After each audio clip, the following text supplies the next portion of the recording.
السلام عليكم ورحمة الله وبركاته، ازيكم حبايبي عاملين ايه؟ يا رب تكونوا بخير. النهارده بقى زي ما معوداكم انا بعمل الجبنة القريش، بنزل لكم الفيديو بتاعها كل مرة.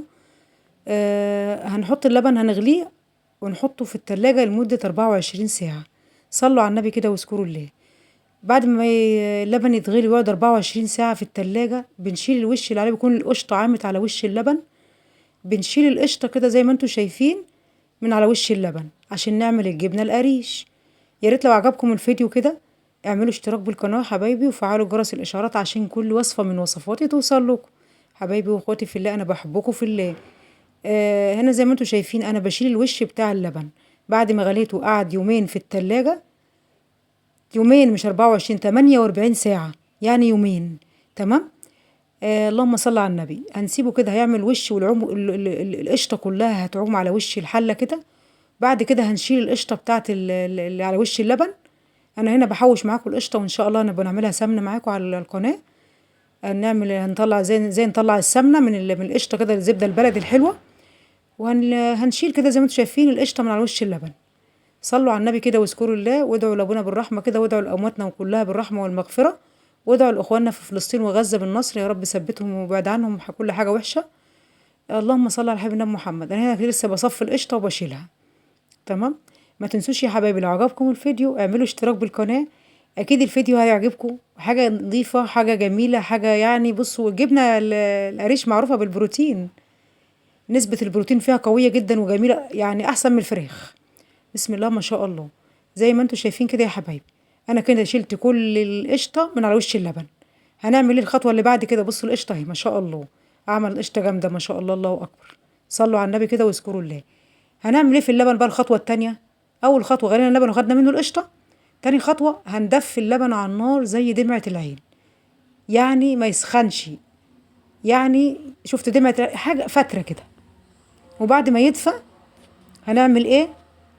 الخطوة التانية هتتابعوا معايا الفيديو وهقول لكم هنعمل ايه.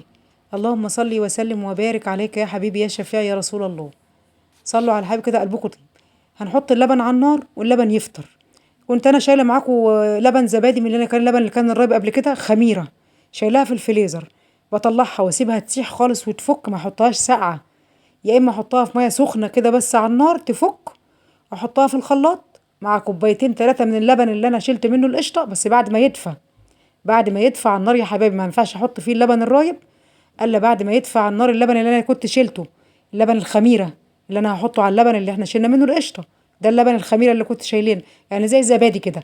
او لو مش عندكم اللبن ده هتجيبوا كوبايه زبادي صغيره بلدي. وممكن تكسروا الخميره انتوا في البيت. تشيلوا معلقتين زبادي او 3 معالق زبادي في الفريزر في كيسه كده. وكل مره تجيبوهم وتفكوهم وتشتغلوا بيهم. تمام. انا هنا بدوبه الاول واخليه يبقى ايه، ما يبقاش ساقع، اهم حاجه ما يبقاش ساقع. يبقى دافي زي اللبن. وهنجيب بقى كوبايتين ثلاثه من اللبن اللي انا حطاه على النار دلوقتي. واضربهم في الخلاط بالزبادي اللي انا طلعتها من الفريزر. تمام تمام. بعد كده بعد ما اضربه هنحطهم، هنضيفهم على اللبن الهون. اللبن اللي انا حطاه على النار اللي شلت منه القشطه. دي زبادي مع حبه من اللبن اللي انا خدته وحطيته على النار. تمام. وهحطه في الحله وهقلبه واسيبه بقى لحد ما يروب. في الصيف ده ممكن ياخد 3 4 ساعات ويروب. في الشتاء ممكن ياخد يوم كامل كده لحد ما يروب. في الشتاء بياخد وقت لما بيروب، انما في الصيف حالا. هنغطي بصينيه كده، ولو عندكم اي حاجه ما غطيتوش، يعني اي غطا حله مش شرط بطانيه ولا اي حاجه. بعد ما رب كده يبقى معانا بصوا قطع كده زي الزبادي كده. بصوا. هنا بقى حطيناها في قلب الشاش في مصفى، وبعد ما صفت الشرش هننزل كل اللبن ده بعد ما صفى الشرش على الحصيرة بتاعتنا. عشان نسيبه صفي على الحصيرة بردك، ومش هنسيب الحصيرة كده. احنا هنعلق الحصيرة بصوا. هيصفي شرش تاني. وهنحط معلقة واحدة من الملح عليه. معلقة واحدة بس. ولما نحتاج ساعة الأكل ممكن نحط علقناها كده. بصوا احنا علقناها فين عشان تصفي كل الشرش بتاعها. بصوا بتصفي الشرش. بصوا انا هوريكم. بصوا بتصفي كل الشرش اللي فيها. بعد ما تصفي الشرش اللي فيها وتقعد ساعتين ثلاثة كده 4 على حسب.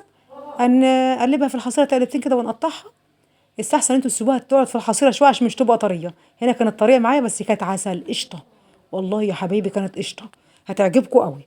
هتدعوا لي لو عملتوا الجبنة القريش العسل ديت. تمام. الحصيره دي يا حبايبي بنجيبها من الاسواق، من سوق الجمعه، لو انتوا تعرفوا اسواق الجمعه. تمام. لو مش عندكم ممكن تجيبوا عيدان الشيش طاووق، اللي هي اللي بتاع اللي هي الاعواد الخشبيه دي، وترصوها جنب بعضيها وفي شاش وتحطوها، هتديكوا الرسمه بتاعه الحصيره. تمام. بنرش هنا شويه ملح، وهنرص الجبنه العسل ديت في قلب الصينيه، بس حطينا شويه ملح من القاع من تحت عشان الملح بيمسكها شويه. بصوا بقول لكم قشطه، والله العظيم ثلاثه، لو عملتوها وجربتوها مش هتندموا، هتدعوا لي والله. بسم الله ما شاء الله، الله اكبر.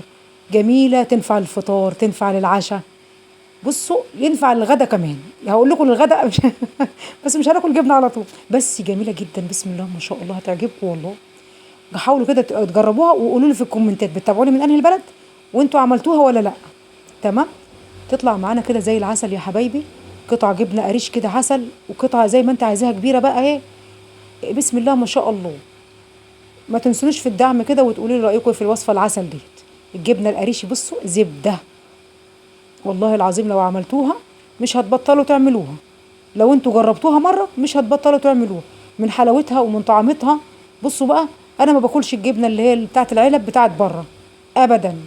لو اتكلمت هي نعمه ربنا، كلنا بنقول نعمه ربنا ما بنقولش حاجه، بس سبحان الله ما باكلش الا البلدي. البلدي يوكل، البلدي برضك يوكل يا جماعه. الحاجه البلدي برضك حلوه والله، ما فيش احسن منه. وهرش شويه ملح من الوش، الملح ده بيديها انها تنشف شويه وتمسك نفسيها. تمام. وتبقى معانا زي العسل كده قطع، نطلع نحطها في علبة تلاجة أو لانش بوكس في التلاجة، أي حاجة عندكم. رشوا عليها شوية ملح وتبقى زي العسل. اللهم صل على النبي. زي ما انتم شايفين كده يا حبايبي، حاجة كده بسم الله ما شاء الله، حاجة قشطة كده. يا ريت لو عجبكم الفيديو تحطوا لايك وما تبخلوش عليا باللايك عشان احنا بنتعب والله يا حبايبي. اي فيديو بننزله بنتعب، بس تدعمونا باللايك بس، وقولوا لنا رايكم ايه. انا عايزه الفيديو ده يوصل لاكبر عدد من اللايكات. حبايبي واخواتي في الله، ربنا يدومكم في حياة النعمة. الجبنة القريش العسل دي بسم الله ما شاء الله، حاجة بسم الله ما شاء الله، قشطة. بقول لكم اعملوا لايك